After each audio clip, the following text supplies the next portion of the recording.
Well, hello, one and all. Welcome to Red Barn Radio. I'm Bradford Becker, and tonight we continue our 23rd year of broadcasting with episode number 885. And our guest tonight is Brenna MacMillan. Originally from Winchester, Kentucky, Brenna began playing banjo at an early age, 9 years old. She performed frequently in the Lexington area as a youngster, which then led to her opening for J.D. Crowe and Bobby Osborne. Attending Berea College, Brenna played with their Bluegrass Ensemble there under Al White and was awarded the Red Foley Musical Award in 2018. We are so glad to have with us tonight Brenna MacMillan. Thank you. Thanks for having me.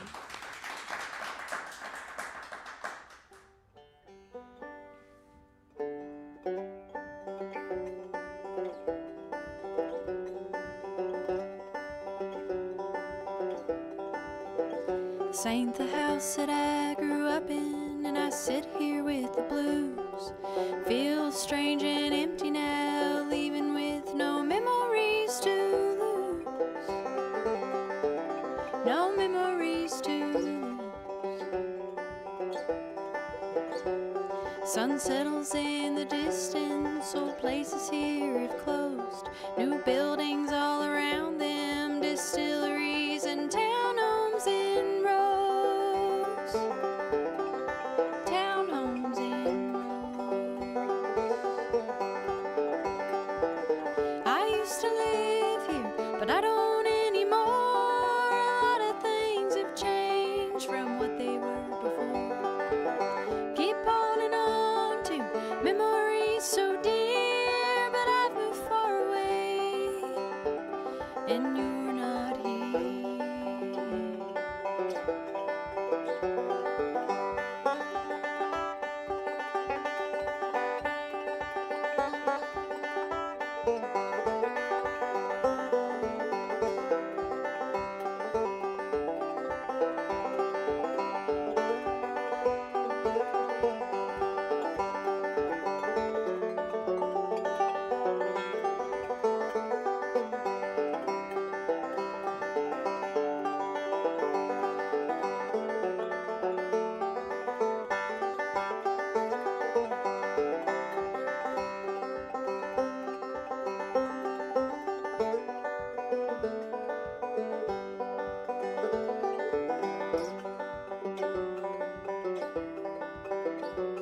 Well, the old house has new voices and the outside looks the same.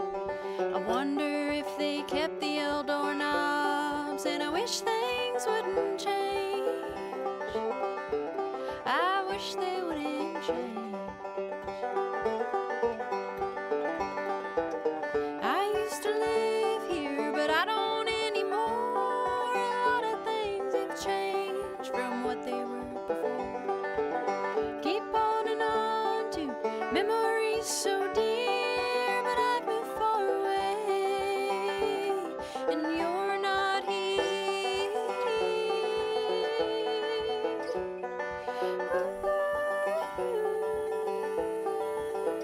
This ain't the house that I grew up in, and I sit here with the blues. Feels strange and empty now, even with no memories to lose.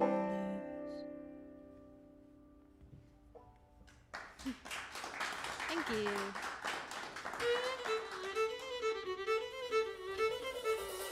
Good evening and welcome to Red Barn Radio.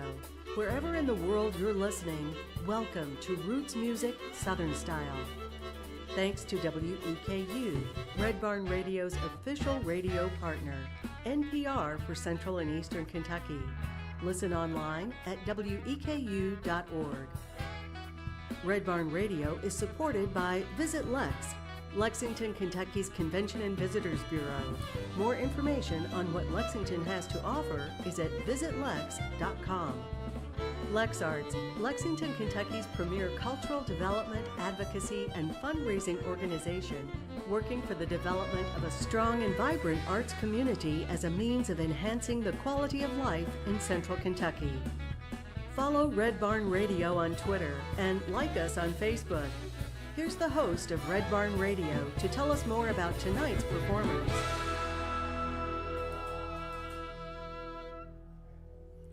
Our guest this evening joined us here at Red Barn nearly 5 years ago, we figured, playing with her brother Theo. She now has ventured out on her own with a variety and plays with a variety of artists in Nashville. She plays bluegrass, Americana, and country down there.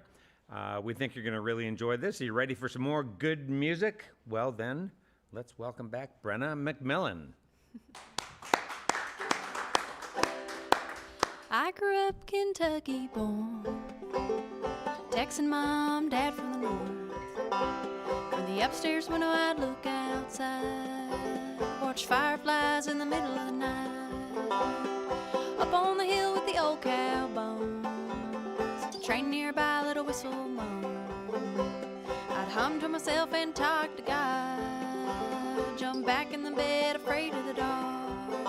Oh, what in the world is life about? Is it all about what happens now? Memories we're learning from, what has been or what's to come.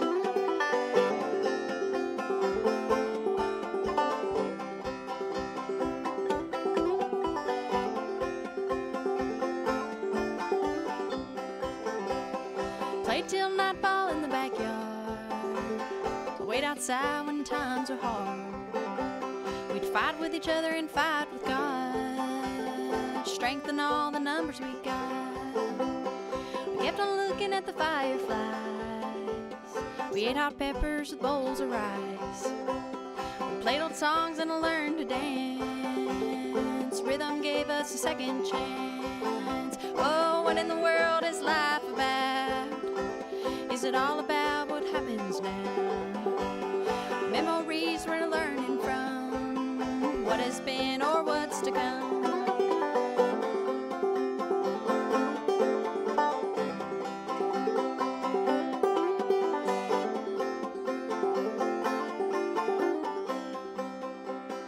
Life's pain and life has love, makes us who we all become. One more hurt and we think we're done, but we get strength from up above. Do we find ourselves before we die, fight our way to the finish line?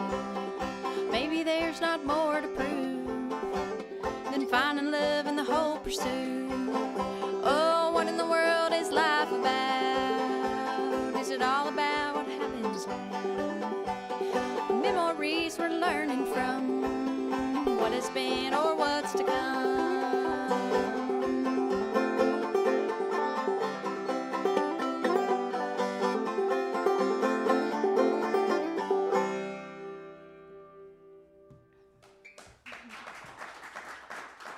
Thank you so much. Thank you. That was one that I wrote about being from Kentucky. And I do have a Texan mom and a dad from the north. And he's here with us tonight. I think he's lived in the South a little longer than the North at this point in his life, so I don't know what that means, but anyways, I did grow up homeschooled, and we did not watch a lot of TV in general. Zero TV, only stuff on VHS, you know, that was mostly black and white until about age 10, I would say. And all for the better, because I love, you know, Cary Grant, Gary Cooper, and all of those cats that were phenomenal actors, and they had great scripts in all of those movies with good stories and everything. But we did a lot of reading growing up, being homeschooled, and I read Anne of Green Gables a lot, and this is one that I wrote after watching the new Netflix series called Anne that was supposed to be like the books, so I had to judge for myself, and it wasn't exactly like the books, but it did end up being a really amazing series and inspiring for me, and I wrote this song called Hymnal after watching one of the episodes.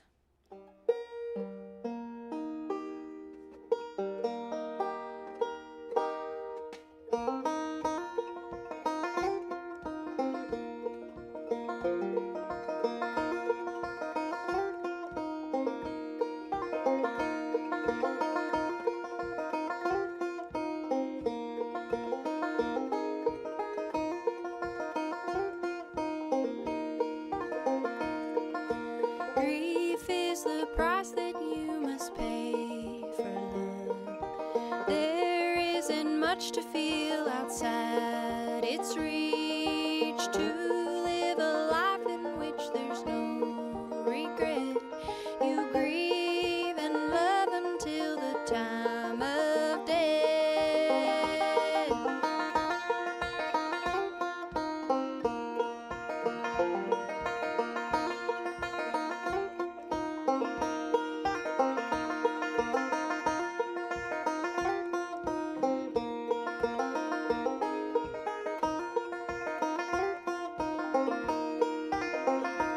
Oh, do not take to mind your time, man. Give your heart to him for love to dwell. Misty eyes when he does change his mind. The heart will ache from love he left behind.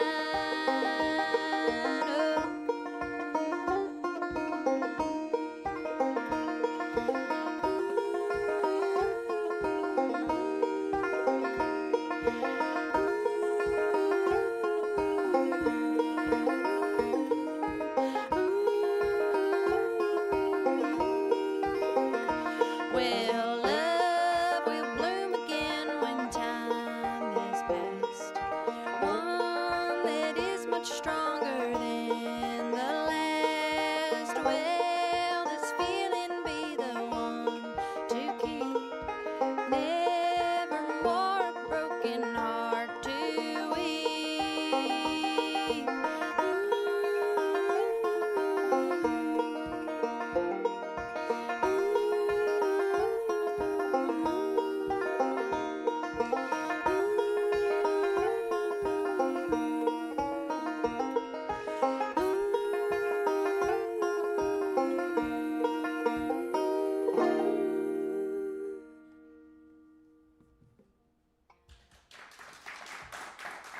Thank you.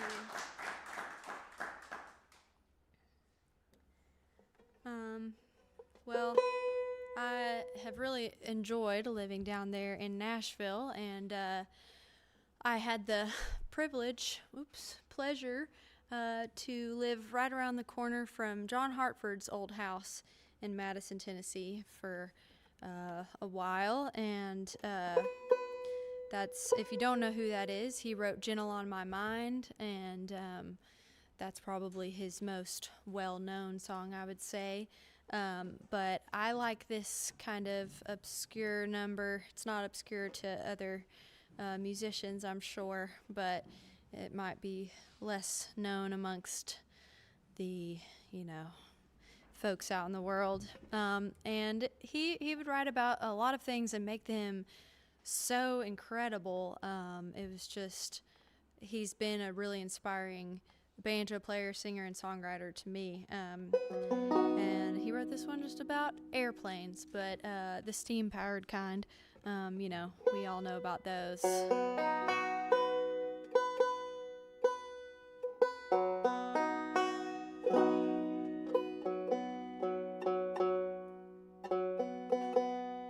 He's got some quirkiness that I like to think I might have as well. I've always been kind of odd.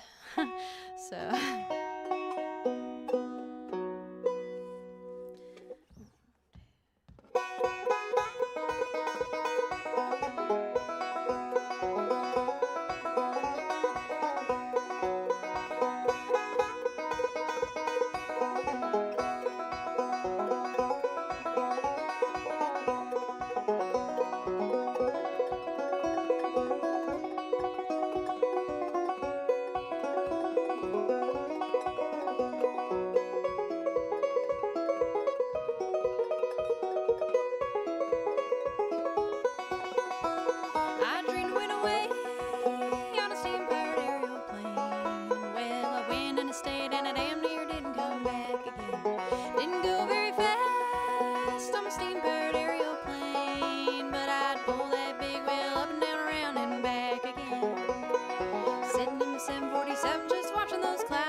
sunshine or if it's rain. Rather be in my deck chair web high above Kansas City in my genuine old-fashioned automatic steam-powered aerial plane.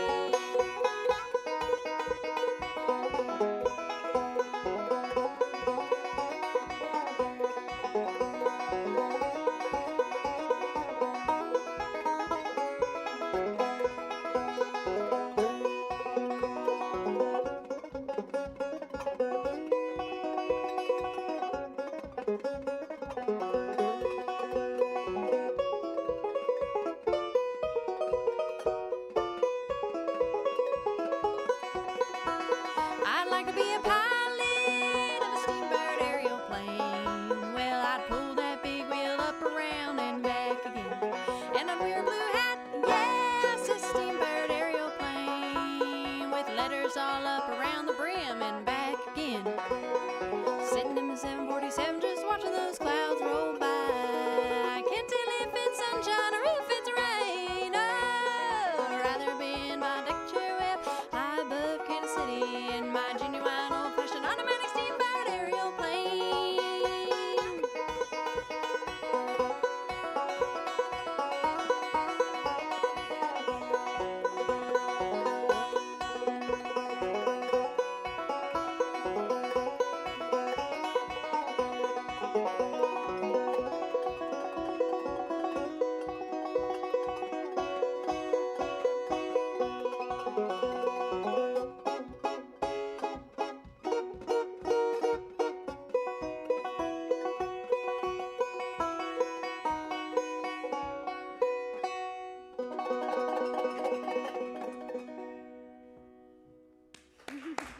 Yeah.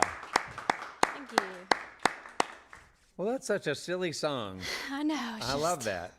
Makes you want to slap your knee a little bit. It is so playful, and yeah, I just love that. I wonder if you might talk just a little bit more about John Hartford, since you brought it up.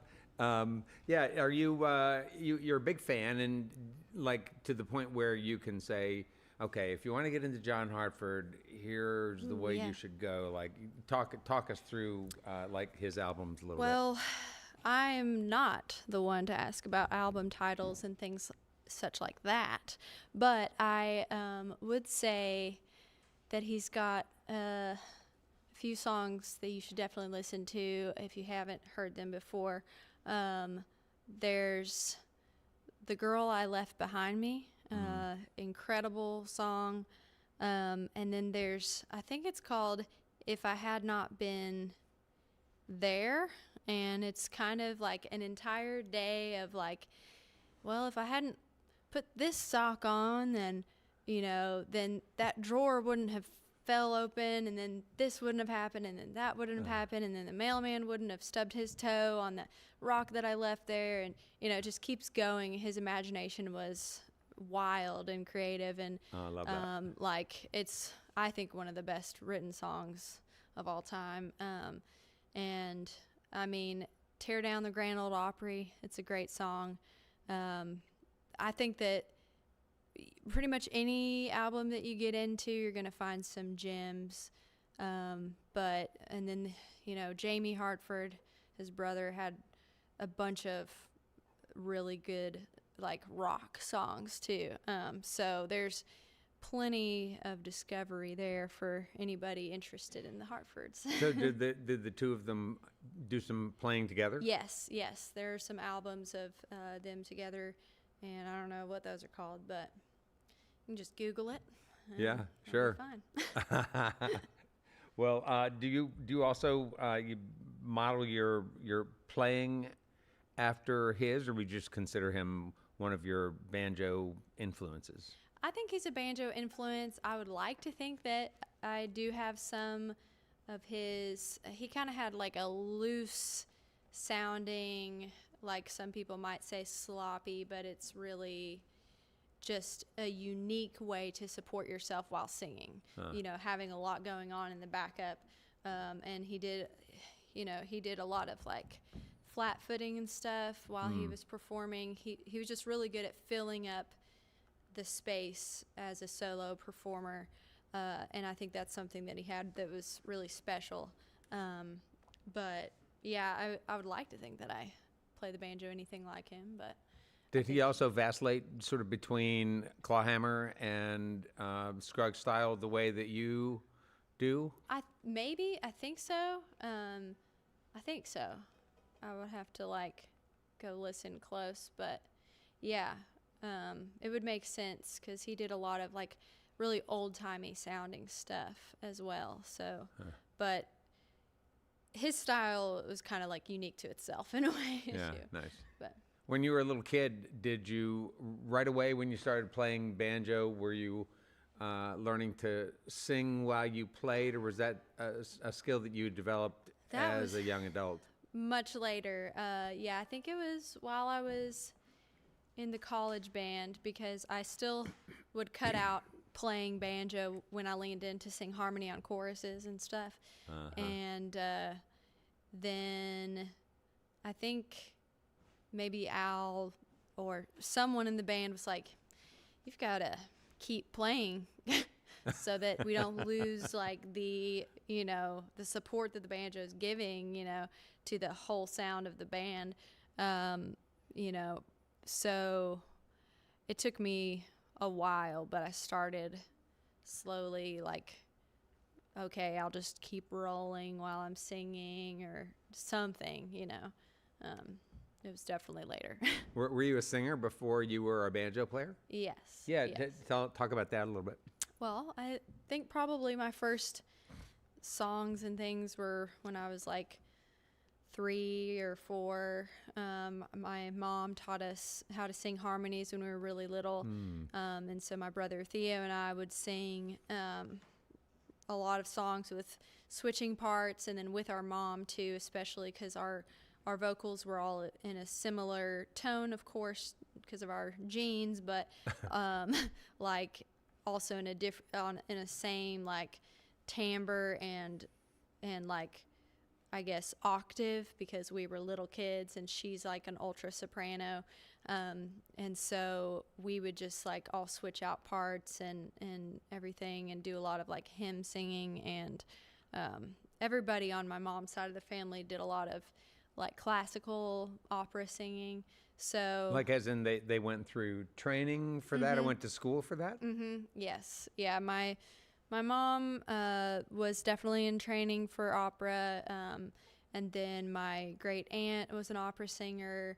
I think that my aunt also did a lot of opera. I don't know if she did it Wow. professionally, but probably coming up. And then she still sings, I think, with her church a lot, and so that was kind of a big thing. But I had a small voice in comparison to these robust operatic tones that all the women in my family had. I remember I learned an opera song, maybe it was Canto alla Vita or something, don't quote me on that, and I was excited, and I was maybe like 10 and decided to sing it for my mom and grandmother, and they were just like, okay. But it wasn't very impressive because I just didn't have the gusto. Still don't, but I've got a different sounding voice, and that's fine. Well, is it the gusto or is it the training? I don't know. I mean, did they also have voices without gusto and then learned how to use their tummies and Yeah, that's a good point. I mean, they try to tell me like put the telephone book on your stomach and then push it or something. That's the vocal training basically that I've acquired in my life, and I think I could probably stand to go to more, but beyond that, and maybe I would become an opera singer. Who knows? So. Am I imagining you now? Should I be imagining you in Berea, growing up? No. Okay, yeah. Winchester. Oh, in Winchester. Okay. Yes. All right. So you went to Berea on your own. This was not a family move. Correct. Okay, gotcha. Yes. So Berea, I went there for college, and 2 of my brothers went there as well for college. So talk to our audience, our international audience, about the city of Berea and how unique it is. oh yeah, it's a very nice, quaint, small town in the hills, foothills of Appalachia. And we have a few knobs nearby that you can go hike on. We call them knobs over here in this part of the state. They get a little more mountainous towards the east of Kentucky. And Berea College was, gosh, I don't remember what year it was founded, so that trying to figure that out stresses me out. But I do know that it was one of the first colleges to educate black people and white people together in the South, which was a huge deal, obviously. And they have a big mission to include people from, I don't remember how many countries are represented there, but it's over 100. It's probably over 150, something like that. And which is crazy because it's like this tiny little college town in the middle of nowhere, Kentucky, and it's got, a huge international diverse student body. And I mean, I don't know how big the student body is, but my graduating class was probably like 300 people or something. I don't know, somewhere in that ballpark. So it's not a big school, but it's doing big things, and it did a lot for me and my brothers. We did well there and made lifelong friends, and it was really cool being part of the Bluegrass Ensemble there because it kind of reignited, I think, my brother and I's passion to play music regularly for the public. So. Yeah. And it's a school where there is no tuition. Is that? Oh, yeah. Is that correct? Oh, yeah. That is. Yeah. It's a work-study program, so you work at the college, which one of my former bosses is here with us today. We met beforehand. Yes. Yep. Yes. I worked at the Campus Christian Center for maybe 2 of my 5 years there. What's that? It's like basically in charge of the chapel events that are going on there. They have a lot of different student nights and like study session type of things that they host. There's a beautiful chapel on campus, and then there's like this like fireside room nearby, and so they do a lot of events there, but in general just an available place for students to come if they have questions about religion or etc. So it's not a denominational school. I don't right? No, I think it started out as a Christian school, and then it's just non-denom now, probs. I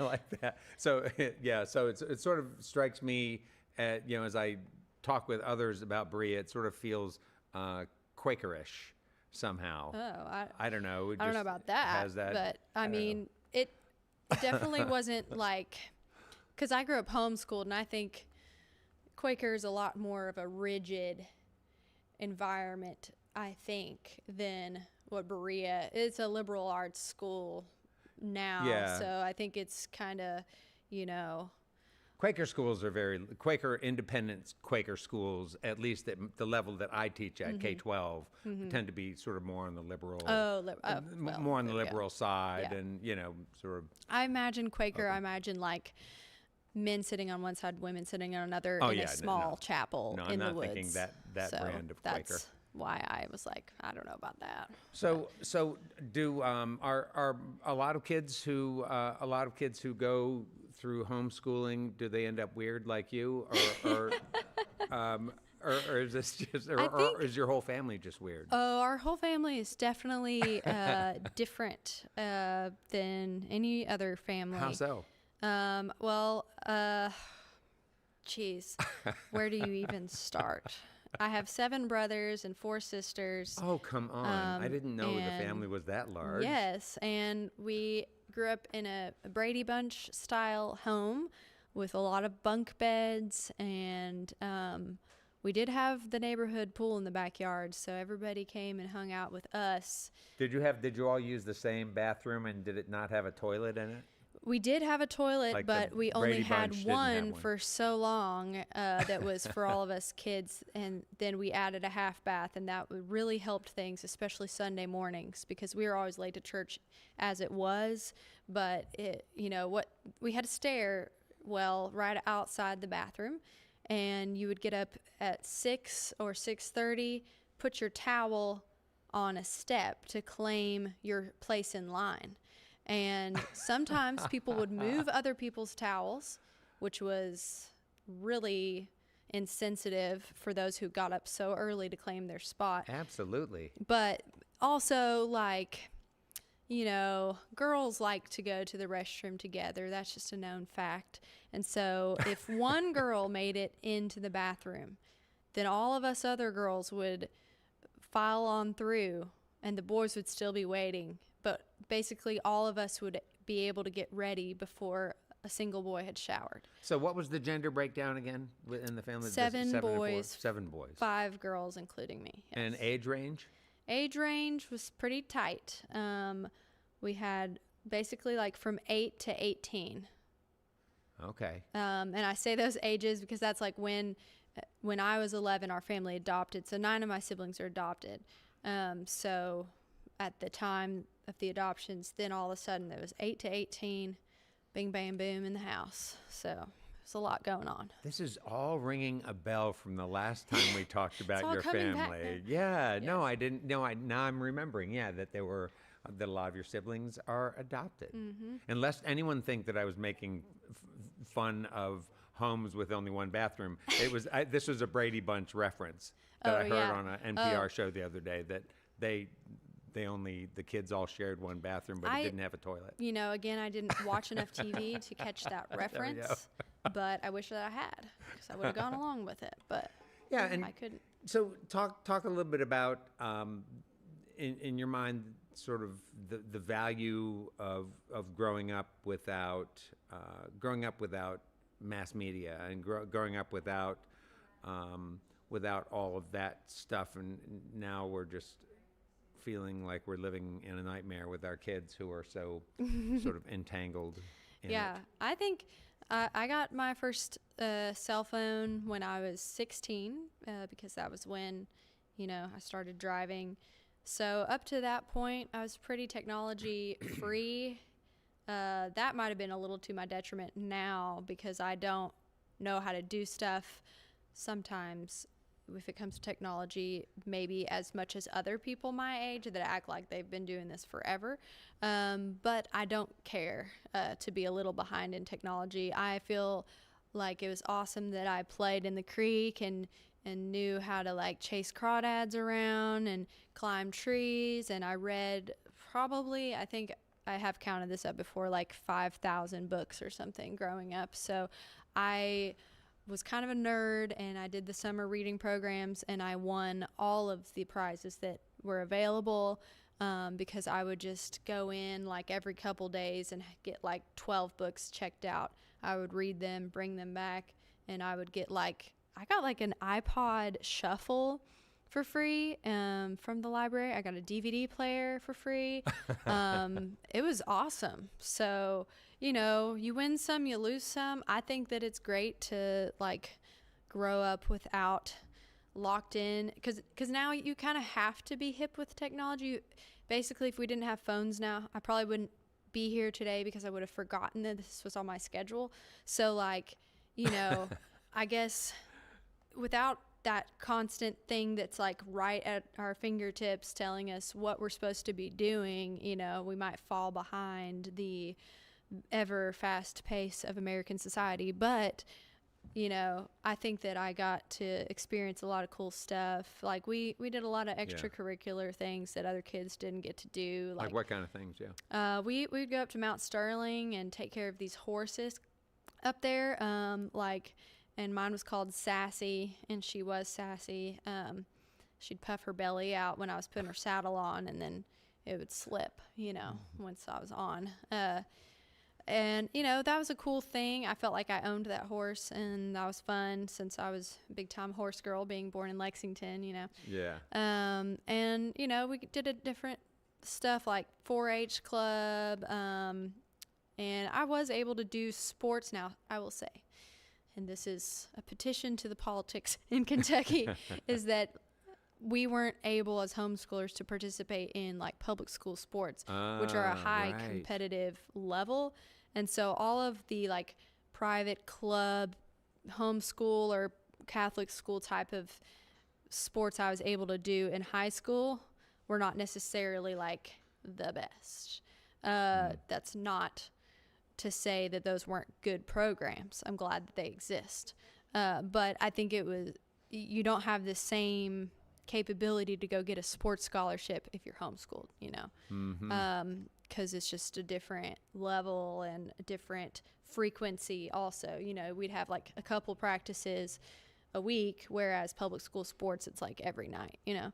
But I did play college volleyball after all at Berea, so I guess I can't complain too much. Yeah, and after all, when you are doing those serious sports programs, I mean, the sports programs in schools now are outrageous. I mean, your middle schoolers, they're doing summer club teams. Oh, yeah. Fall club teams. I mean, I don't know when in the world they have an opportunity to do something like learn Yeah, they to need play like the 17 banjo. parents to get them to practices, because Right. I know every person that my age that has kids like right now is like already like, wow, I can't even get to, if one kid's in soccer and one's in gymnastics, it's like a train wreck, you know. Right. So I mean, kudos to those parents, but Donnie, it's just that they're not well rounded. I mean, Yes, they yeah. lack that. get a little wrapped up in that. Right. It was like me and one other girl on our college volleyball team were the only ones that did not do club volleyball. So it was a big deal, and it did set us apart in a way, but it's fine. So these extracurriculars you did with your family, like going out to, or with your school during your school day, were those in parts of other homeschooling communities? Sometimes, Did you yeah. have some? There were a few co-ops, they were called. okay, yeah. So the like word I was thinking it'd be of. like one day a week where all the homeschoolers in the area would come together and like have classes together. So that was kind of nice, because I always thought a classroom would be cool, you know. So I liked going to the co-ops, and then I definitely liked. It was a new shiny object in college to go to a classroom for about 2 weeks, and then I was like over it. But you know, because like college isn't high school, and I'd seen some movies by the time that I was later in high school where I was like, high school looked like fun and dramatic, and there was bullying going on, which is not cool. But like, you know, that still happens with siblings anyway. So, but like, you know, there was just so much drama, and I like to people watch. I like to be entertained by human beings, and so I think high school would have been kind of cool, but I got plenty of all that jazz in college. So Yeah. Well, and like you need said, given the size of your homeschooling, the homeschooling Yeah, community living under your roof. yes, your we had your plenty of homeschooling diverse was personalities. atypical. As it was. Yeah. Hey, let's get back to some more music with Brenna MacMillan on Red Barn Radio. Okay, I'm gonna get a little Thanks, sip of Brenna. coffee. Uh-oh. Little latte. Starbs.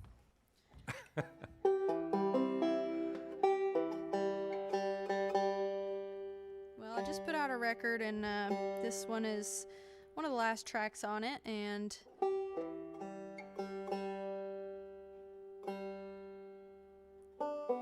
it's kind of pondering time.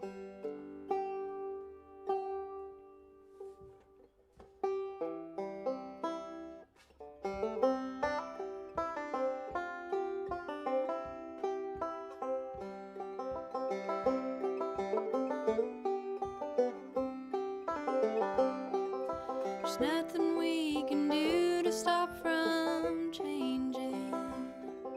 October brings a mighty chilly wind. The leaves are all falling to pieces, and I'm getting older just thinking of my sins. Time, when's the last time I'll be seeing you? You're full of pride like a winner. I don't think you know what you had lost.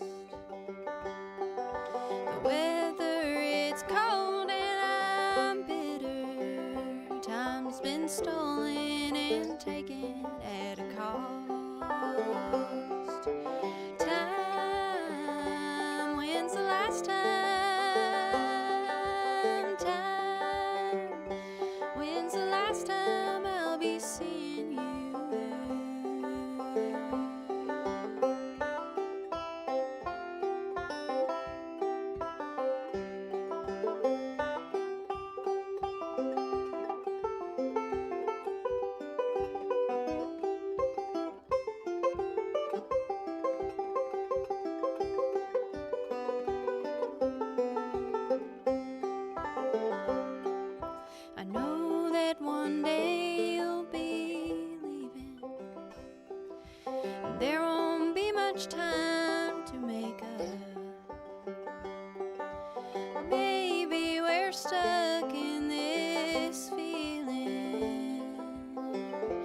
wish we could fight it with love. Time, when's the last time?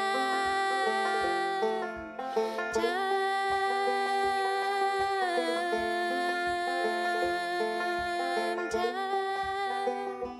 when's the last time I'll be seeing you?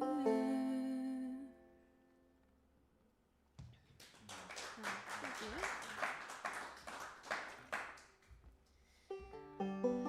Well, that one was a little bit sad and dreary. So this one is about a junkyard dog. And where I was living recently, there was this used car lot close to the house. And again, I like to watch my surroundings a lot and observe things. And there's this puppy out there, not a puppy, I guess, grown dog, but it was a Great Pyrenees, which are fantastic shepherd dogs for flocks and things like that. Huge dogs, but they had him out there working, guarding the car lot. And I think that's kind of an interesting choice, because I think a Doberman or a German Shepherd would probably be a little better at that, but I guess it's such a big dog. He looks intimidating. Anyway, he was out there, rain or shine, doing hard work, and I love a working dog. So I was inspired and I wrote this little song about him.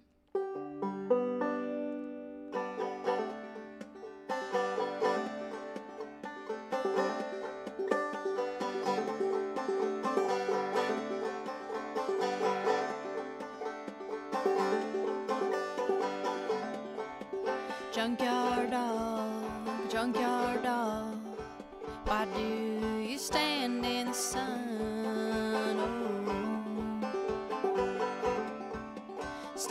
Oh, standing tall, why do you stand that way? Like a ghost watching or haunting the night.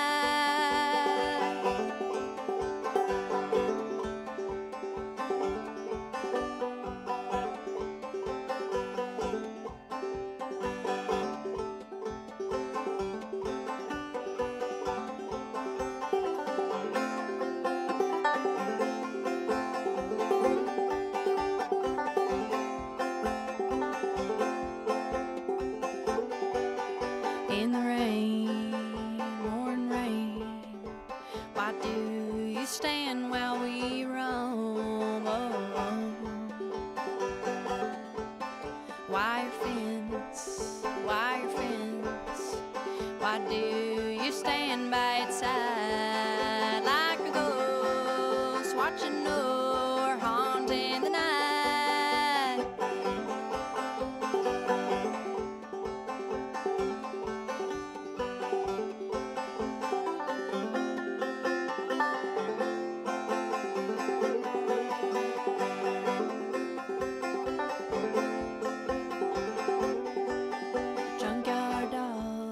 Junkyard dog, why do you stand in the sun? Oh, white as snow, why do you stand while we roam like a ghost watching or haunting the night? Like a ghost watching or haunting the night.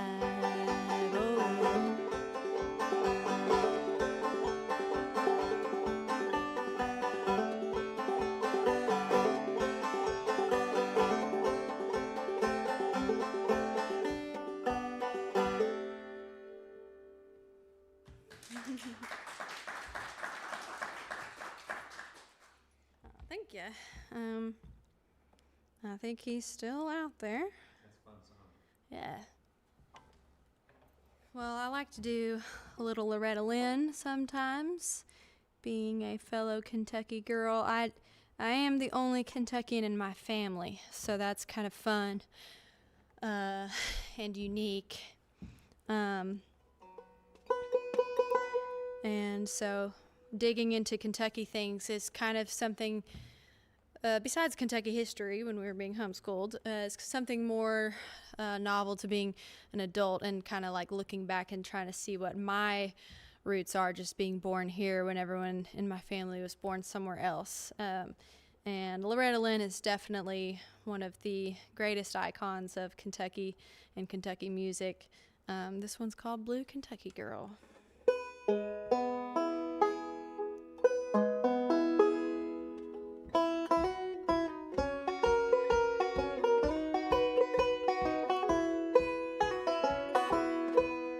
You left me for the bright lights of the town. A country boy set out to see the world.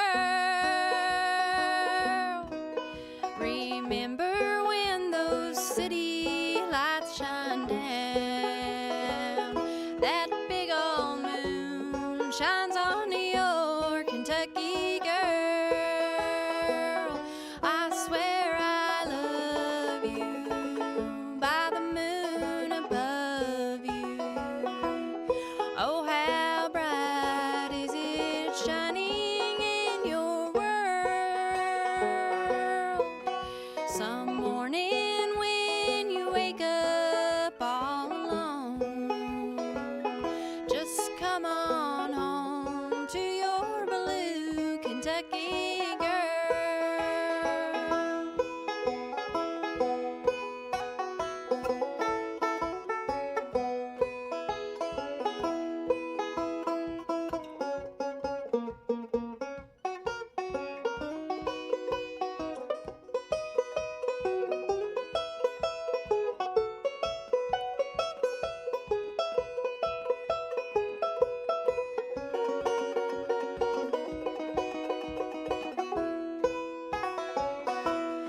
Well, don't wait to bring great riches home to me.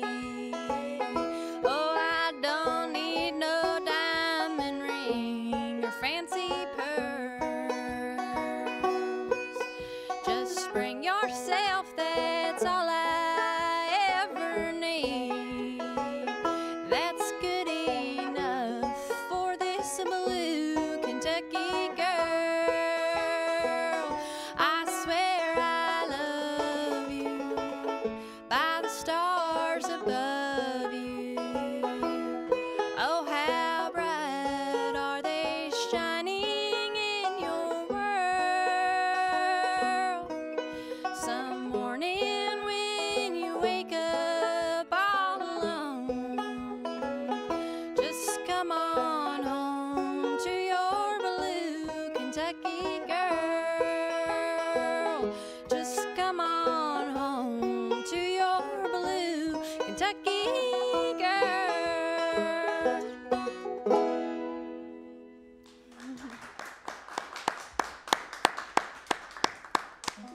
Hey, before we get on with more music with Brenna, I'd like to take a moment to remind listeners that Red Barn Radio live streams, both tonight's and on any Wednesday, remain available online for you to view on YouTube at your convenience, along with live audio streams, compliments of WGAD.net in Central New York. Don't miss a single episode of our program, and for heaven's sakes, be sure to tell your friends and share what you like about Red Barn Radio so they'll get into it too.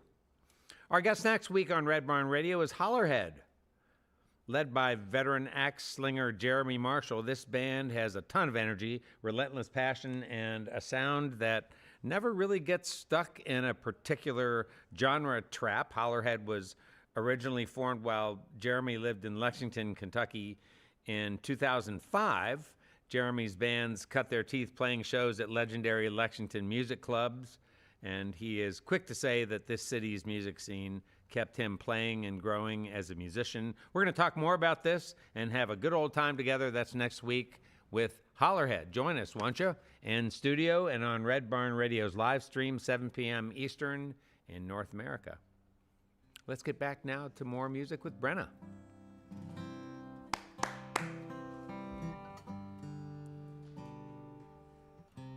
Trying to figure out what key I want to play this in today. I've done it in different keys every time I've played it so far, so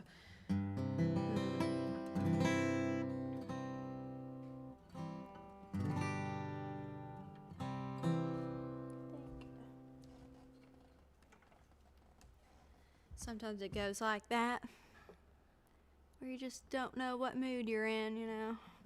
Let's see.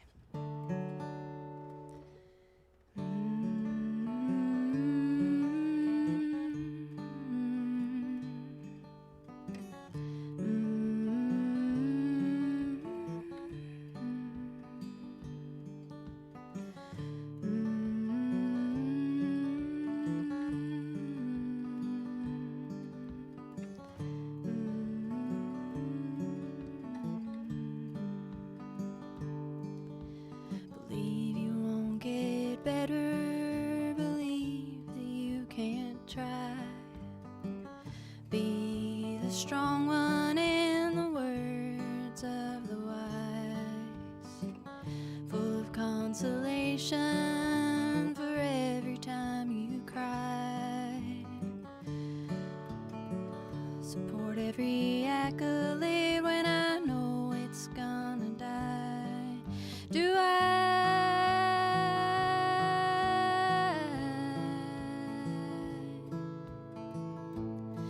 I have to?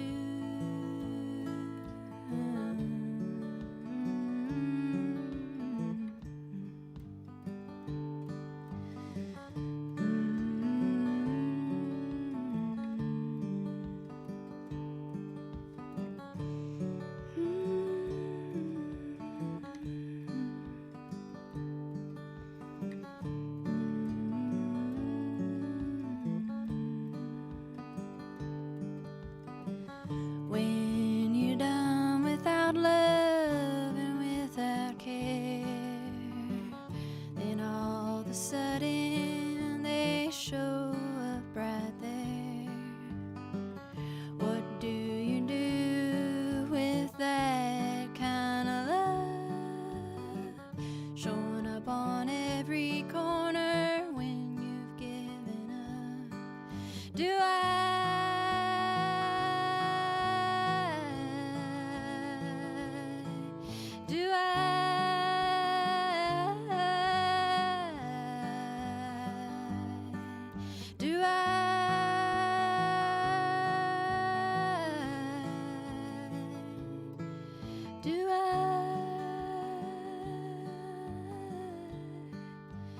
do I have to?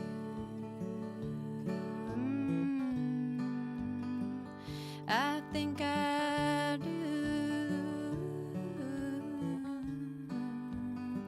I know I do.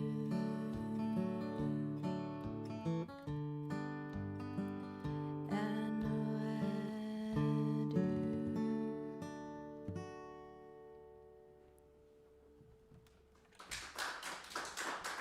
Thank you.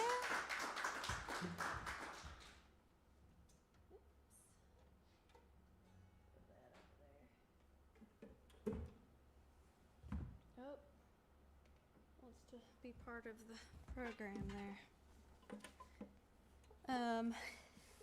I did get to put out my own record, which was really never anything I dreamed of until I did, and then now it's been a really cool adventure to be on, and through making it I feel like I was able to really grow as a musician and a writer, and now that these songs are off my chest, it's on to the next, you know, maybe, but anyway, this is one that I wrote along with another the same day. I was feeling super down, and when I'm really depressed I write the most, and so it was great. I'm gonna have to be depressed again to write my next album, but you know, it'll come. There's plenty of ups and downs for that. That way this life is not boring, so. But this is one that I wrote in tears one stormy night in Nashville.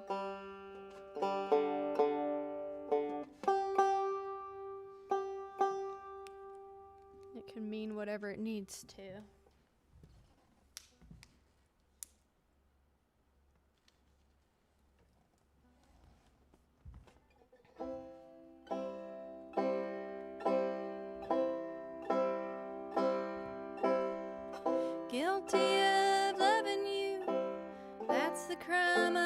subject to. Please read me my rights. Guilty I will plead to caring for you faithfully with all of the love my heart could find. Good times are past, I know my sentence will not let me go. The only way to pay for this is time. Loving you is my crime.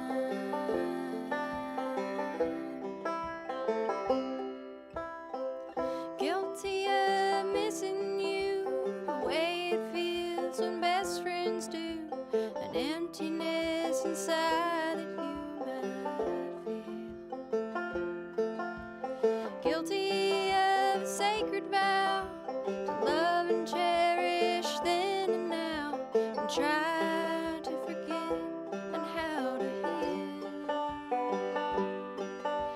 The good times are past, I know my sentence will not let me go. The only way to pay for this is time. Loving you is my crime.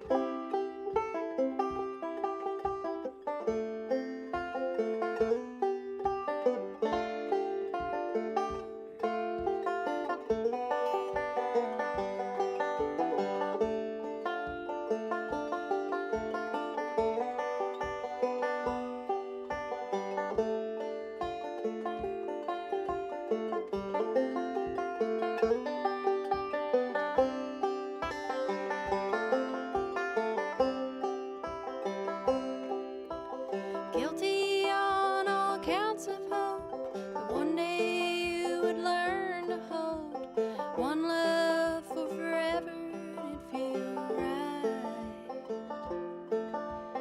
Guilty of a daily prayer for love to prosper everywhere for you and for me when it's time.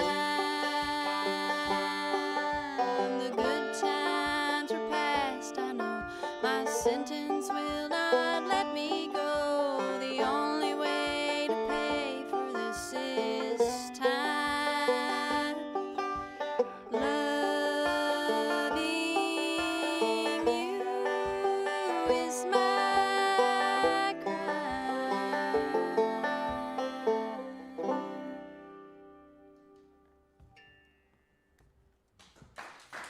Thank you.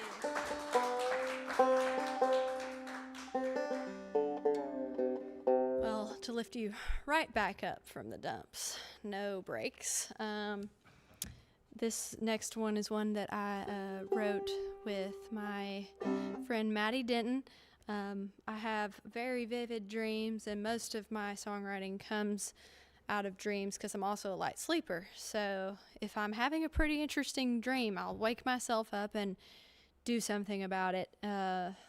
Usually like write a song in the middle of the night or something, and then, or half of one, and then go back to sleep and finish it the next day or so. And so anyway, I had a dream one night about this black bear, and it did end up turning into a polar bear at the end of the dream. That part did not make it into the song because it seemed unnecessary compared to the whole tale. But anyway, I had this whole dream about this bear, and you'll hear it in a second. But anyway, I went over to my brother's house, and I was telling him about this dream, and I was like, this is crazy. And he's like, yes, bored. I feel like he says his wife tells him her dreams every day, and she just needs to tell her friends. You know what I mean? So, and I get the same response sometimes when I'm telling a dream. It's just not necessarily the most interesting thing to someone else until it turns into songs. Anyway, he was like, well, I just had a dream about a bear, and my wife just had a dream about a bear.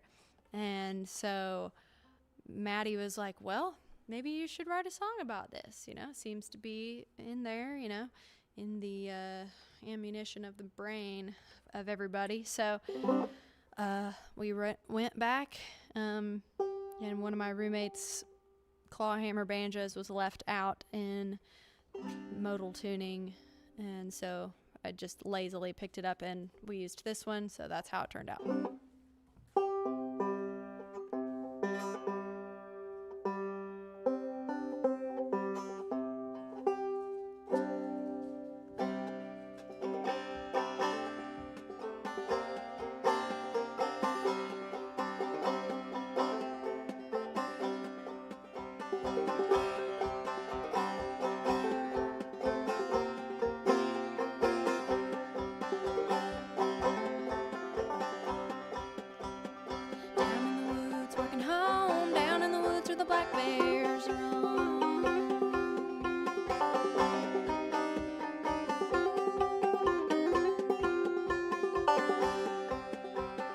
Walking by the old tall pines, humming a tune in the soft moonlight.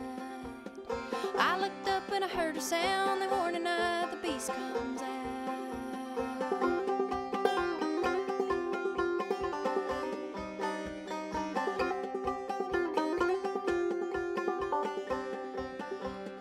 Up ahead, the trail was clear. Brother's voice fell on my ears. Calling out, he ran to me, bear behind him, running free. Down in the woods, walking home, down in the woods where the black bears roam.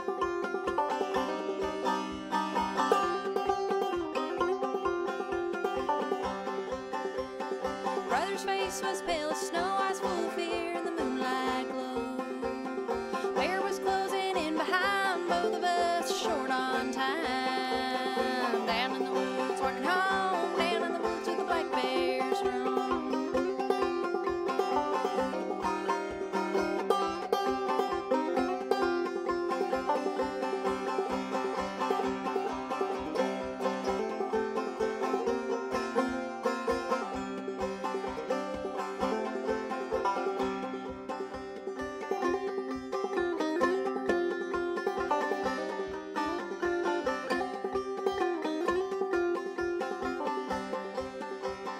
Pulled my Springfield 45, shot him right between the eyes. Down in the woods, walking home, down in the woods where the black bears roam.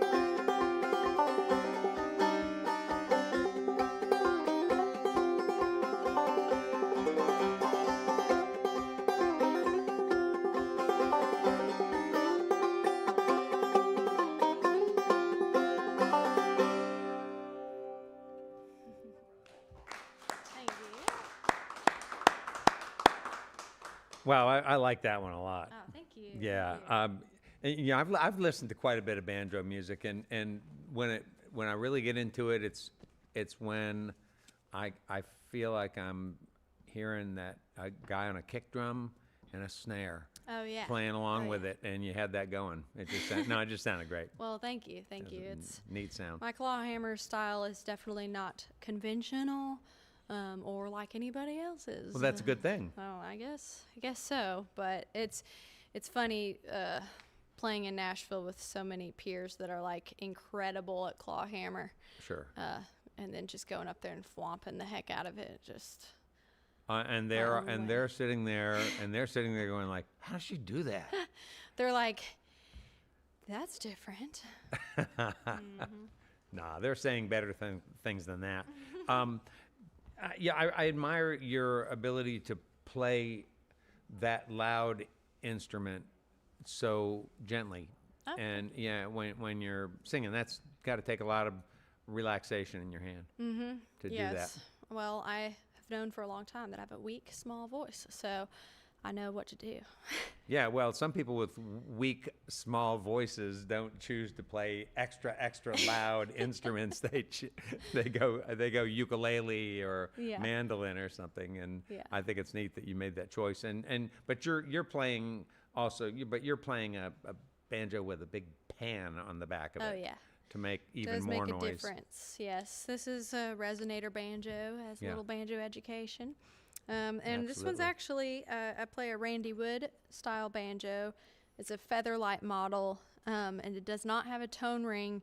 It doesn't have the traditionally heavy resonator part, and that is because I got hit by a drunk driver like 5 years ago, and I still have a bad neck. So, what a blessing. But now, people that made lightweight banjos, they were thinking ahead, and it's been a lifesaver for me. So, Wow, that sounds like an ugly story. Maybe you don't want to tell it.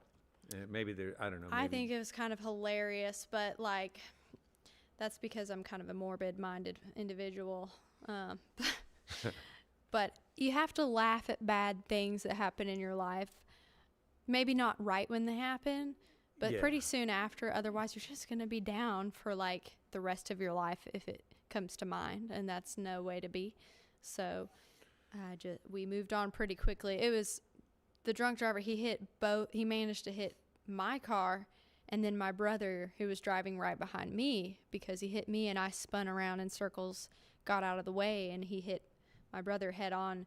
And so he really did a lot. With two what he for did. one, yeah. He got a little twofer that night. Yep. Whew. So, we're still both alive, which is great. I got a new car. My brother got a new house. So it worked out, and I just have bad neck for the rest of my life. Yeah, right. Well, who doesn't have a bad neck? I don't. Well, count it as a blessing. Well, look, speaking of let's go back to the education part of the banjo. Did you, have you ever done any teaching?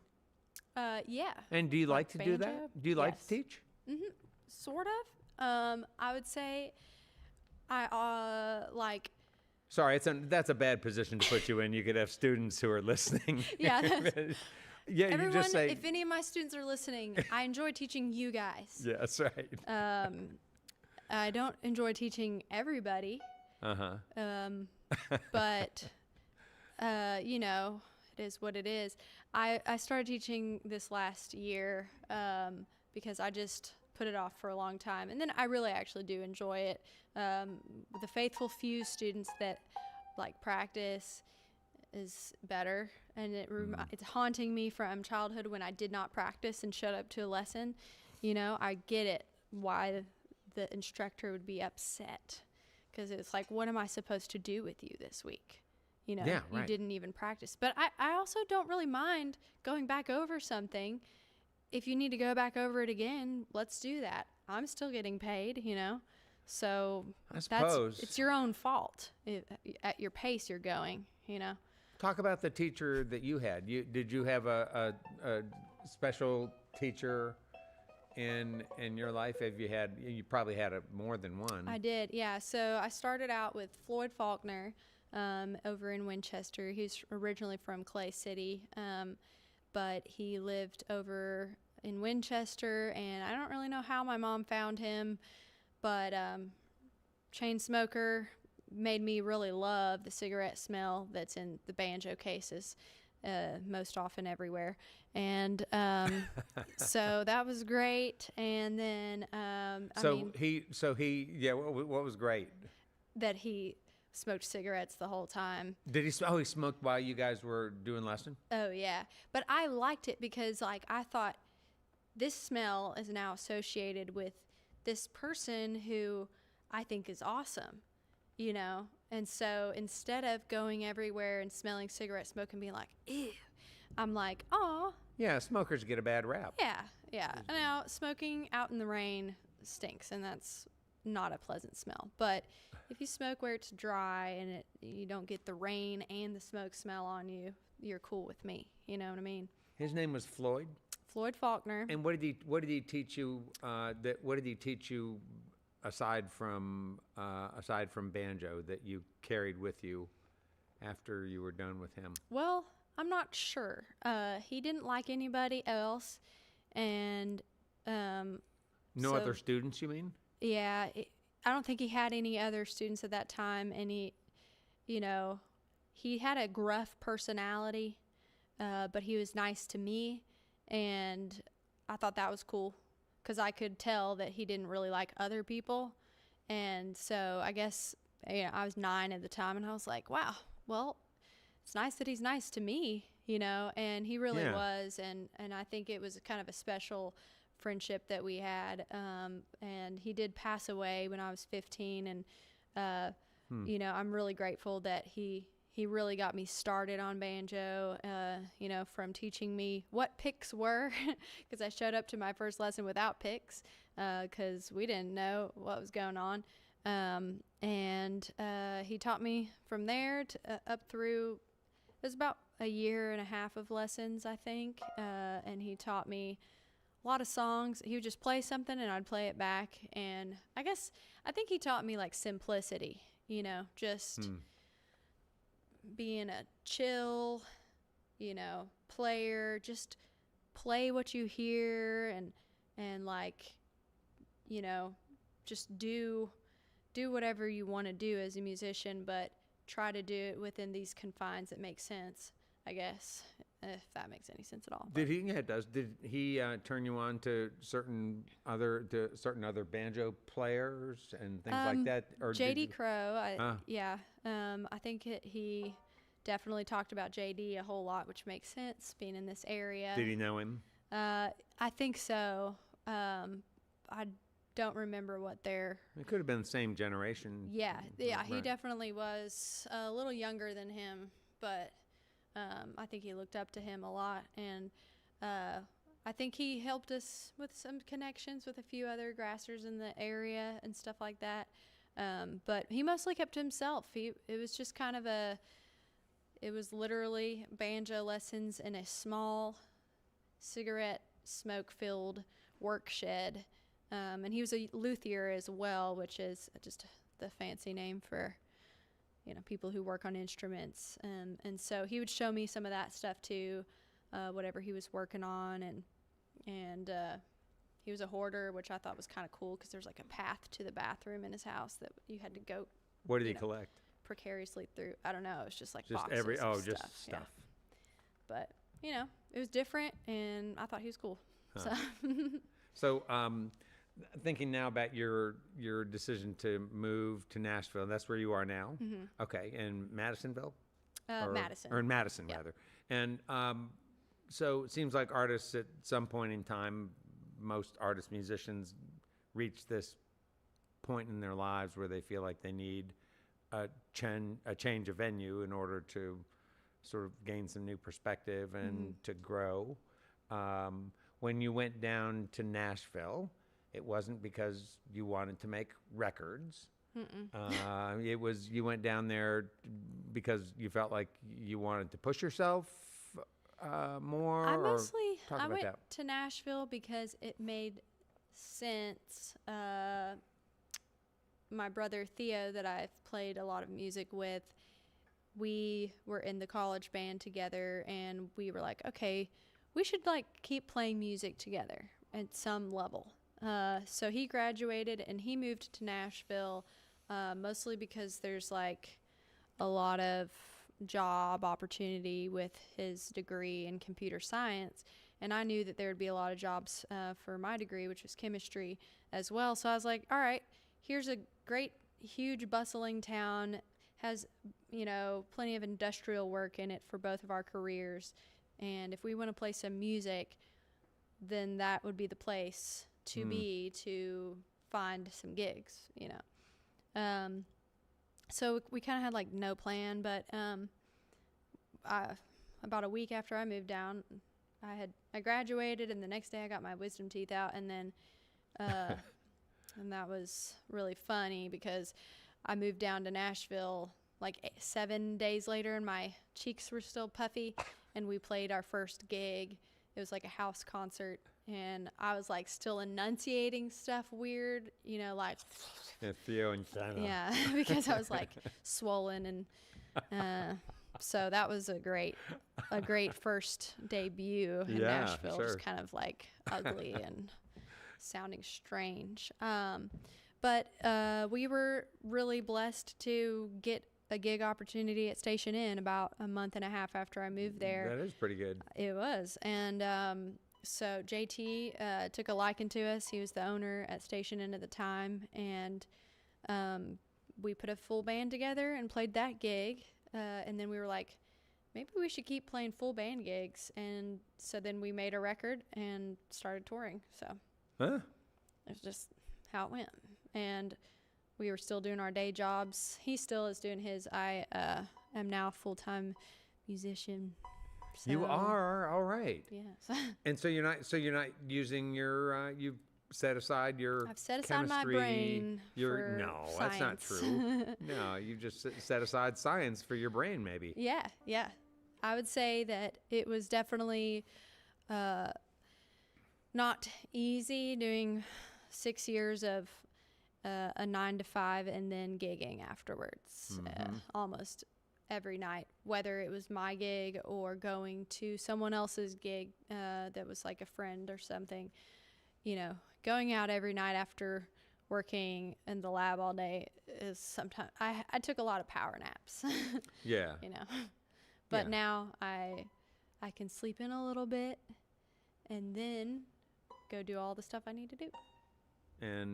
But you were saying earlier though that you had to stop putting off teaching. Was that because you needed a little extra pocket basically, change? if you're a full-time musician, you better be ready to spin a lot of plates to put food on the plate. So yeah, I started teaching lessons and, you know, getting serious about my own music a few months after I went full-time. But I've been very, very blessed to have a lot of work locally in Nashville. Everything has happened organically to where now I have good friends at all the venues, and you know, it's worked out really nice. And the same week that the company that I worked for as a chemist closed, I got a gig offer for a summer tour. So I took that as a sign from God to just go ahead and do music for now. And so Who'd you do a summer tour with?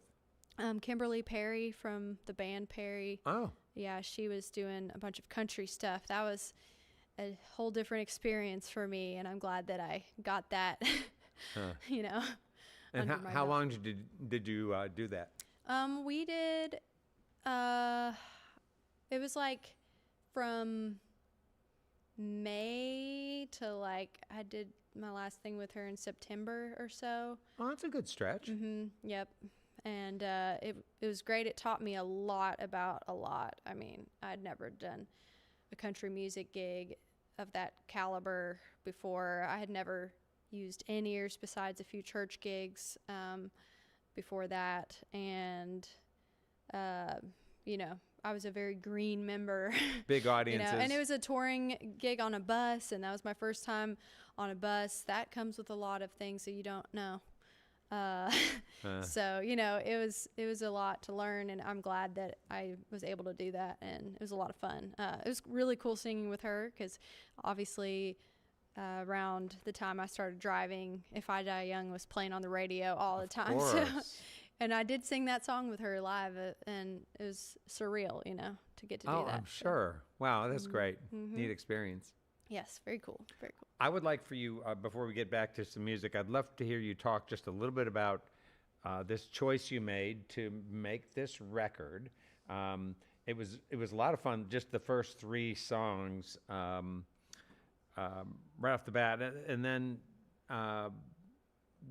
the song you did with Peter Rowan Oh, yes. was just magical. Oh, And to thank hear you. that, yeah. I mean, the song is great, but just that sort of mystical yodel of his that he, you know, spun throughout the song was it was magic.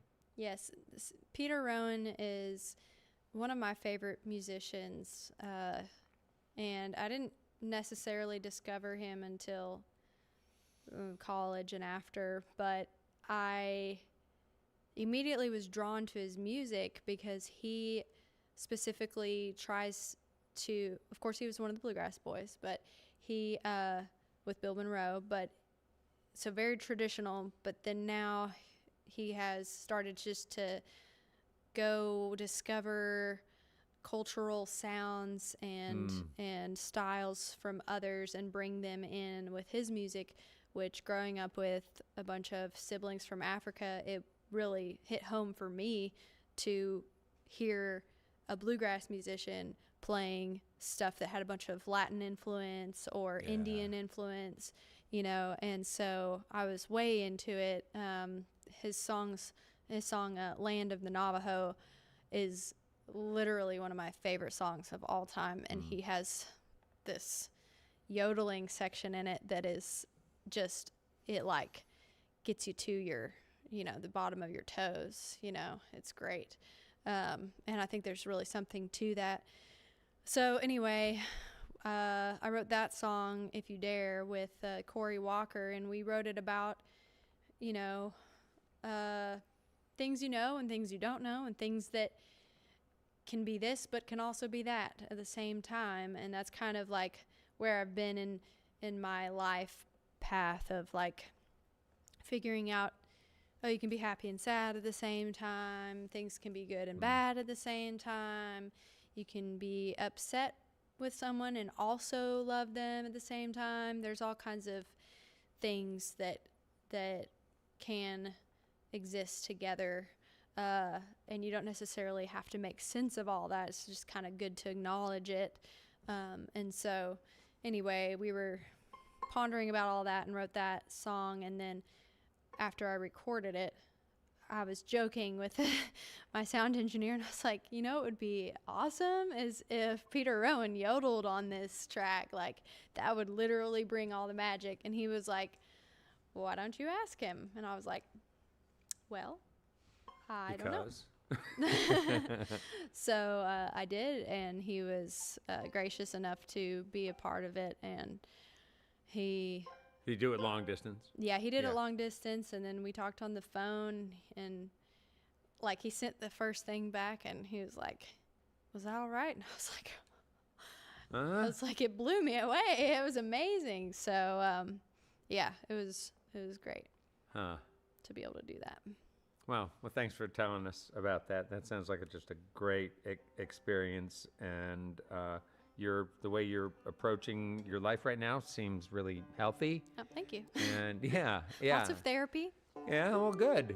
Do therapists, do you guys ever talk about dreams and dream interpretation, stuff No, like that? we have too much other ground Oh, covered. there's too much stuff to swing. Wow. Maybe let's, one day. Let's get back to some more music with Brenna MacMillan.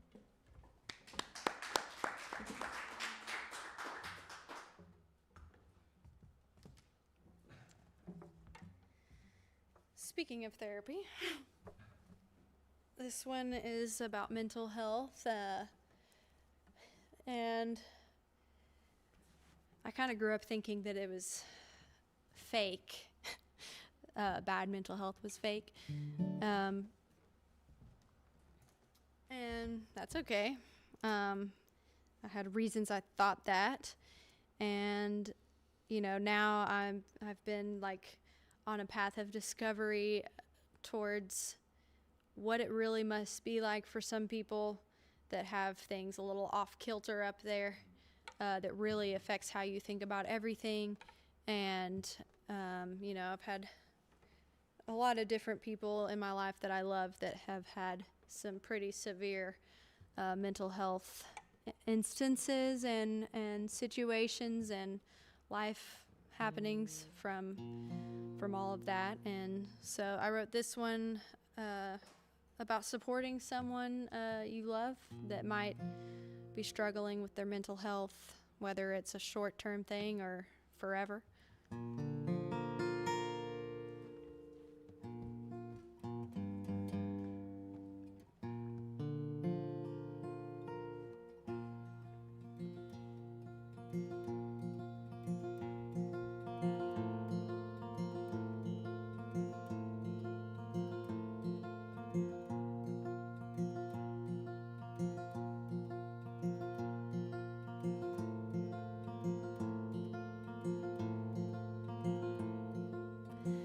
envy in your eyes. You try so hard to fight.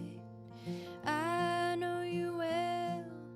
I know you're holding on for dear life.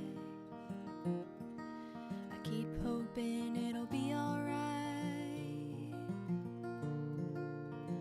Oh, Adelaide, I don't think that you heard me when I tried to say, please don't push me away. One day you'll feel better, Adelaide.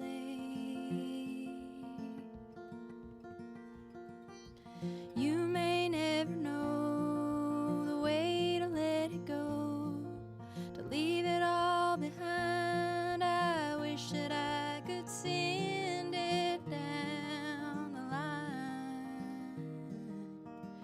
if that would buy you some time. Adelaide, I don't think that you heard me when I tried to say, please don't push me away. One day you'll feel better, Adelaide.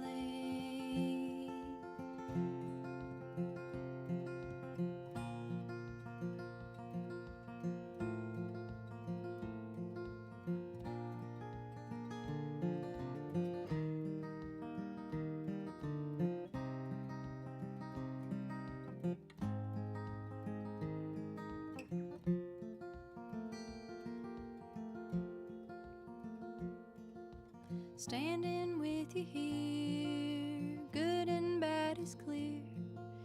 Both are part of us, so we don't have it easy, but we have love, and it's made a way for you to trust. Oh, Adelaide, I don't know how you do it, but I have to say, words that I could never change. I love you, Adelaide.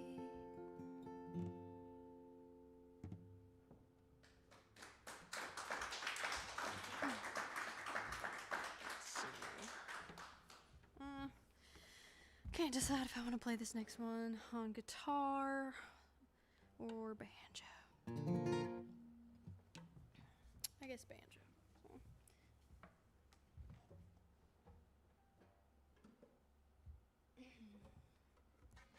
This is actually a love song, which is a rare thing from me. But love is a really amazing thing. And we have all kinds of examples of it throughout our lives and all around us if we look for it. And it makes life a lot better. Let's see.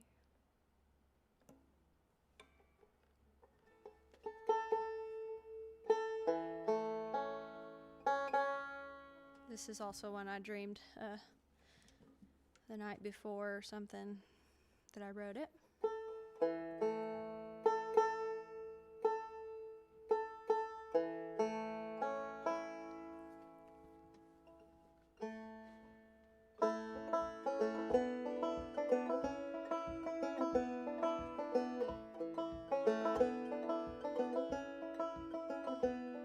Can we get lost together and let the time unfold, just for a little while till we grow old? Oh, someday I want to look back and see that you're by my side for everything, for everything.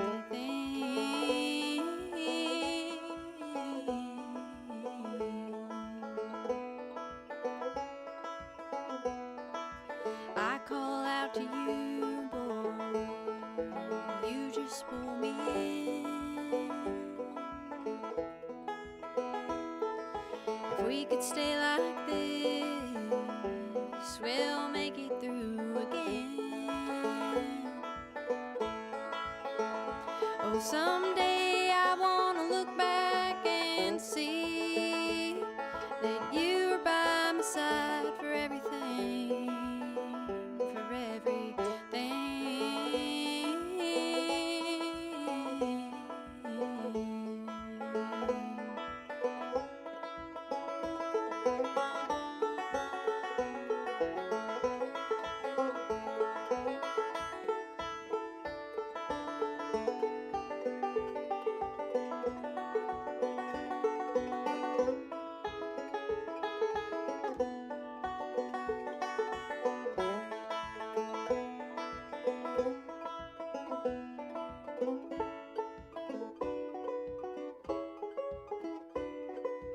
I'm watching the sunset spilling on the road.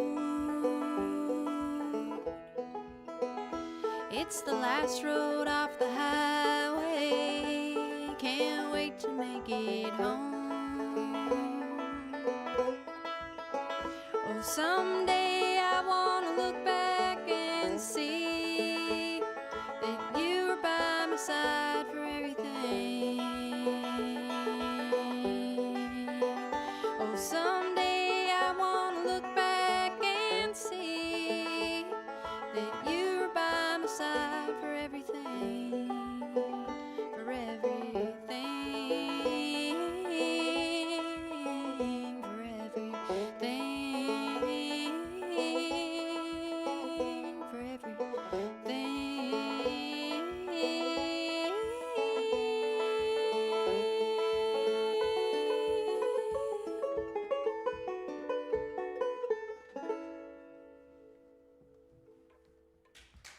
Thank you. I will say a latte is not the best choice of beverage for singing, but I do it anyway because I just love coffee, especially with half and half in it. Speaking of Peter Rowan, he's not here to do the vocals on this part, so you just have to imagine him yodeling magically while I play this next one.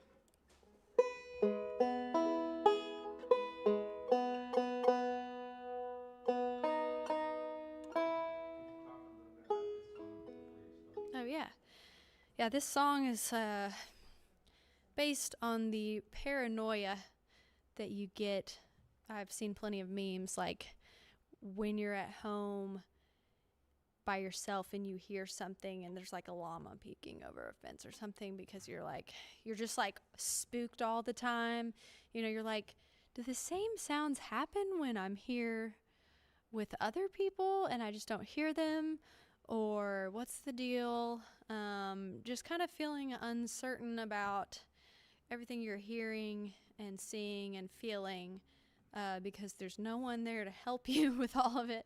And that can come from a lot of different things, but that's kind of like the main sensation behind this, plus some facts of life are thrown in there also. So a lot of ethereal imagination plus reality. Ooh, that does not really sound great. Hang on.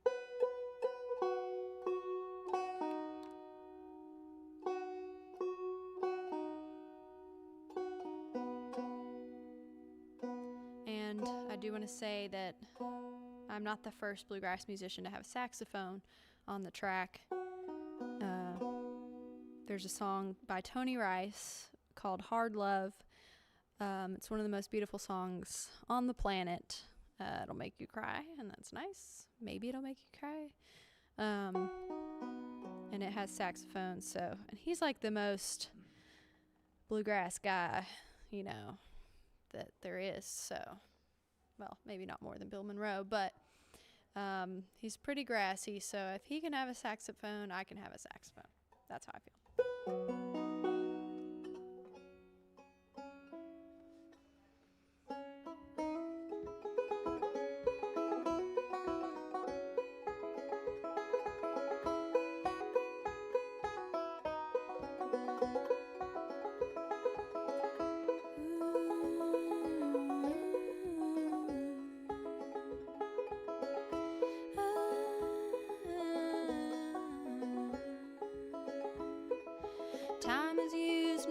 to share. The more you give, the more you care.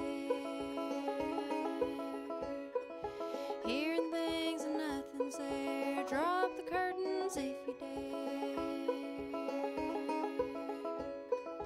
Tree dog howling far away, noise like frightened women make. Light comes on, burns you blind. Can you try to close your eyes? Sounds on the rooftop late at night don't haunt me. Oh.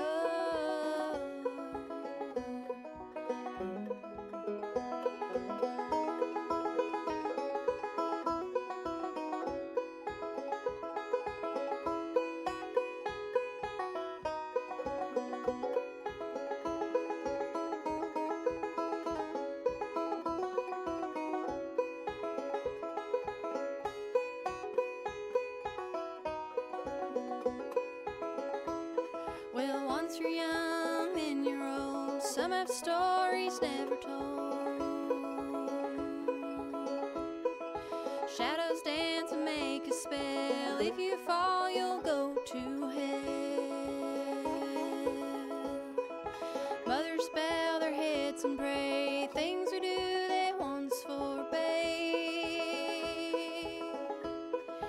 Up on the wall, picture stays, but all around it moves and sways. Sounds on the rooftop late at night don't haunt me. Sounds on the rooftop late at night don't haunt me. Sounds on the rooftop late at night don't haunt me anymore.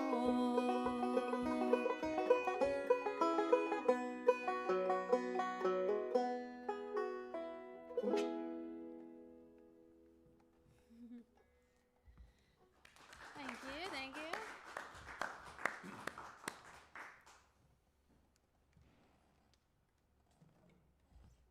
Well, this next song is, man, it's so great. It's pulled me out of the dumps so many times, and I can't exactly understand fully why, but I think, it's one that it's called Feeling Good Again. So I think it's just somebody who really gets it. Robert Earl Keen, he wrote this, and he's a musician as well, of course. And I think that, when you're out touring and you come back and you see your friends, I think he wrote this one about, going out to a bar after a gig in any given town and kind of wishing that his wife was there to like hang out with him.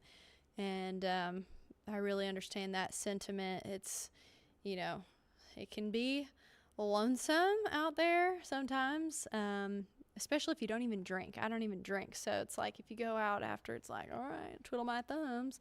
Actually, I've kind of gotten good at pool, since there are some pool tables at bars, so that's one thing that I can do. But anyway, let me find what key I want to do this one in. Let's see, maybe this, maybe that.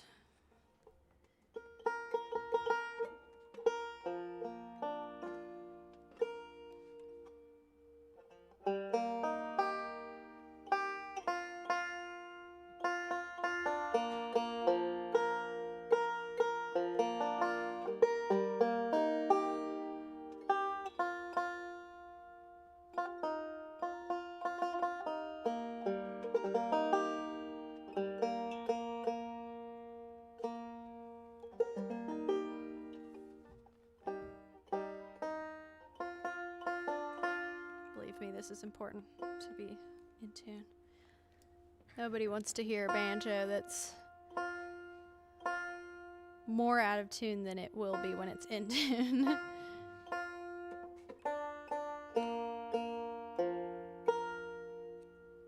Close enough now. That's good. Okay.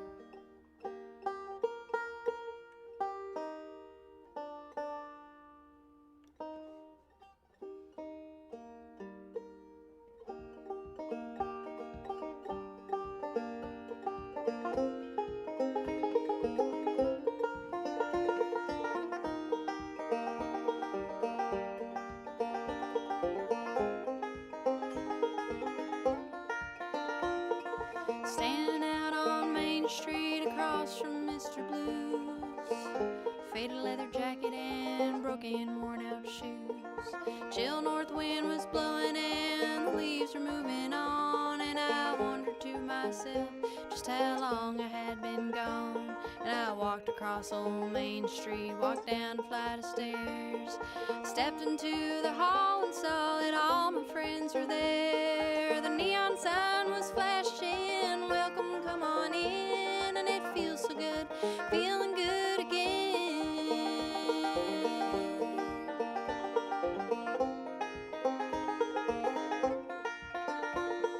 My favorite band was playing an Otis Redding song, and when they hit the chorus, everybody sang along.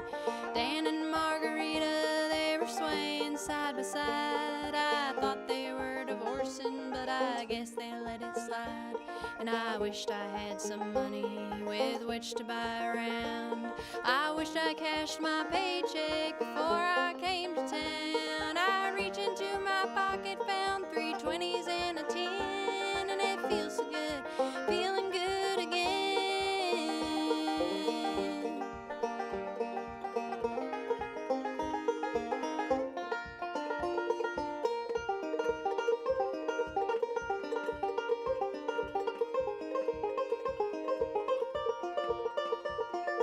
There was old man Perkins, he was sitting on his stool, watching Butch and Jimmy John, laughing loud and playing pool.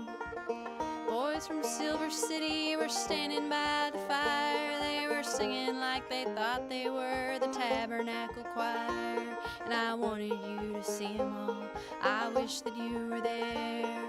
I looked across the room and saw you standing on the stair. And when I caught your eye, saw you break into a grin. And it feels so good, feeling good again.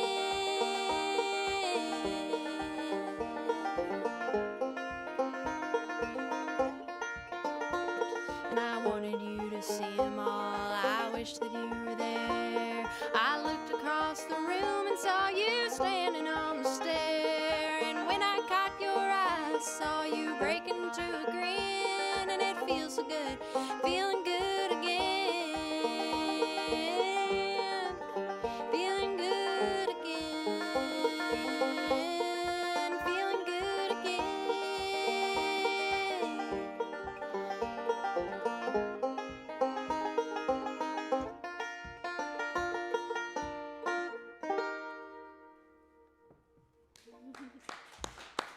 Thank you. Okay, well, there are many people to thank for our broadcast. First and foremost, Brenna MacMillan, our guest on the program tonight. We want to thank all of you for listening to our webcast, watching us on social media, and those listening to us on our growing network of Red Barn stations and media worldwide. Thanks to WEKU, Red Barn's premier radio partner, Central and Eastern Kentucky's radio news leader. You can listen online at weku.org. It's your chance to hear more great live music from Red Barn Radio and WEKU. That's NPR for Central and Eastern Kentucky. Those of you here in the Central Kentucky area, you got to be sure to check out Red Barn TV. It's our weekly program of music, now on ABC 36 WTVQ. Red Barn Radio comes to you from our home, the Arts Place Performance Hall in downtown Lexington, Kentucky. Our website has updates and further information on our guests and future programs. We're on the web at redbarnradio.com. And now, before we close out the program, let's bring back Brenna. Bring back Brenna. Let's bring back Brenna. That's alliteration there.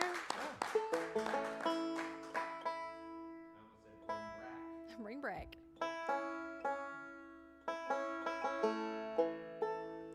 Well, I've mentioned several times that I was homeschooled, and one other thing about that is that we weren't allowed to watch Disney movies growing up. Yes. I don't think it had to do with homeschooled as much as my parents were, they had their own thoughts about what kids should think about things, and that was what they thought that needed to happen, was not to see magic yet until you're older. And, that's fine. We found magic in other things, and I have since watched a lot of Disney movies, catching up, and I will say Hunchback of Notre Dame is amazing. It made me cry so much. So if you have never seen a Disney movie, go watch Hunchback of Notre Dame, and that'll be just good enough. But anyway, all of these Disney characters were still out and about, and so I kind of wrote this song about what I think a nice Disney caricature land would be, and somewhere peaceful with a little butterfly that was hand-drawn, in the different stages, and some deer and everything. So that's what we're going to close out with, is this Disney-esque song.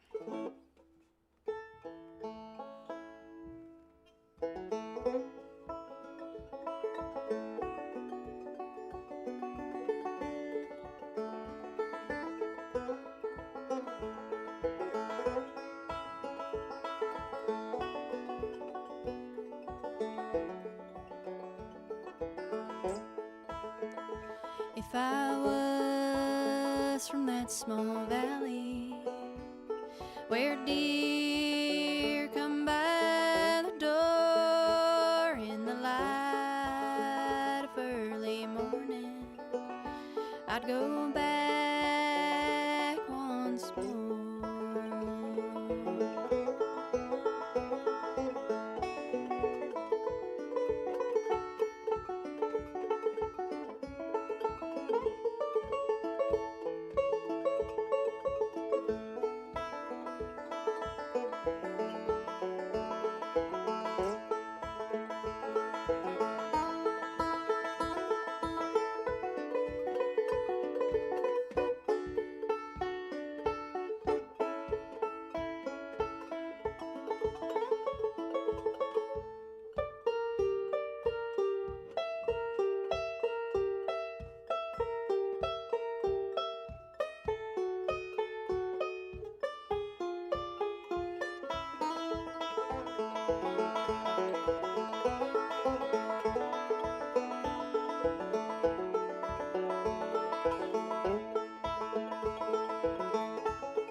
If I was from that small valley where deer come by the door in the light of early morning, I'd go back once more in the light of early morning. I'd go back once more.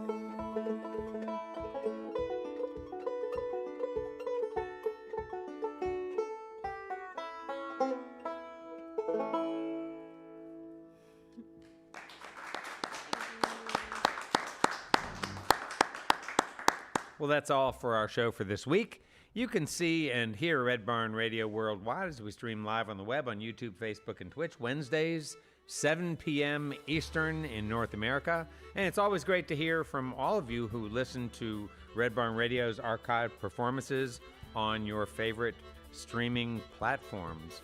Oh, and this reminder, in case you are afraid of change, do know this: Facebook is making a policy change and will be taking down live stream performances that they have previously allowed to reside there for the long term. But no worries, all of our live stream content is on YouTube, and you can go there and check it out anytime.